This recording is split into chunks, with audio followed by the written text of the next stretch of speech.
회사 선배 아이씨에게 들은 이야기다. 선배가 대학교 1학년 때 동아리 동료 4명이서 담력시험을 하러 갔단다. 시가지에서 약간 떨어진 곳에 있는 폐병원이었다. 귀신이 나온다는 소문이 자자한 꽤 유명한 곳이었다. 시간은 딱 자정 무렵. 차를 병원 앞에 세우고 각각 회중전등을 손에 든 채 차에서 내렸다. 유리창은 다 깨져 있고 벽에는 담쟁이 덩굴이 무성했다. 인적이 끊긴 지 꽤 오래됐다는 게 바로 느껴질 정도였다. 건물 안에도 여기저기 낙서가 되어 있고 쓰레기가 굴러다녔다. 그 와중에도 각 방마다 잡지에 침대, 진료 기록 같은 게 여기저기 떨어져 있어 꽤 무서웠다고 한다. 다들 떠들어대며 대충 이리저리 돌아다니다 3층까지 올라갔다고 한다. 당시 대학교 3학년이던 K씨가 터무니없는 소리를 하기 시작했다. 야, 가위바위보에서 진 놈이 2층 복도 끝까지 혼자 갔다 오는 거 어떠냐? 다들 장난기 가득했던 터라 동조했다고 한다. 가위바위보를 하고 나니 정작 말을 꺼냈던 K씨가 걸리고 말았다. K씨는 영감도 없고 귀신은 없다고 믿는 사람이었단다. 입으로는 진짜 무섭다고 말하면서도 망설임 없이 복도 끝을 향해 나아가더란다. 그리 넓은 병원이 아니었기에 성큼성큼 걸어가자 금세 복도 끝이 보였다. 뒤를 돌아보니 다른 3사람의 회중전등 불빛이 흔들리는 게 보인다. 다시 K씨가 돌아오려 발걸음을 뗀 순간 끼기익 하면서 등 뒤에서 문이 열렸다. 심장이 덜컹 뛴다. 바람소리일 것이라 스스로 말하며 K씨는 목을 돌려 뒤를 바라보았다. 얼굴을 내민 것은 50대 정도 되어 보이는 경비원 아저씨였다. 이봐, 너 여기서 뭘 하고 있는 거냐? 뭐야, 사람인가? 안심한 다음 순간 K씨는 방에서 나온 그 남자의 몸을 보고 아연 실색했다. 남자의 몸은 상반신과 하반신이 비정상적으로 뒤틀려 있었고 팔 관절은 완전히 거꾸로 꺾여 있었다.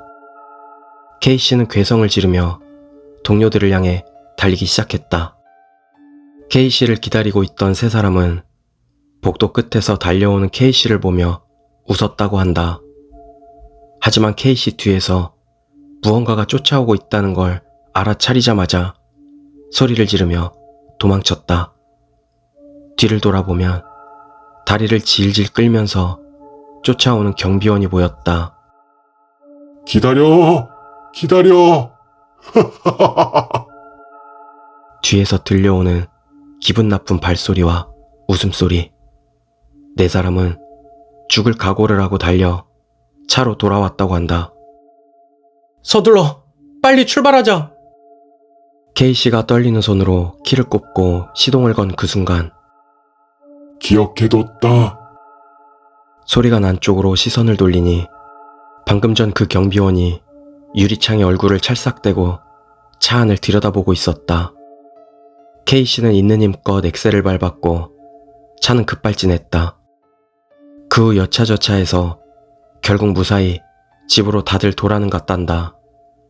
하지만 그 다음날 아이씨 방에 그 남자가 나타났다고 한다. 밤, 아이씨는 2층 침대 위에서 잠을 못 이루고 뒤척이고 있었다.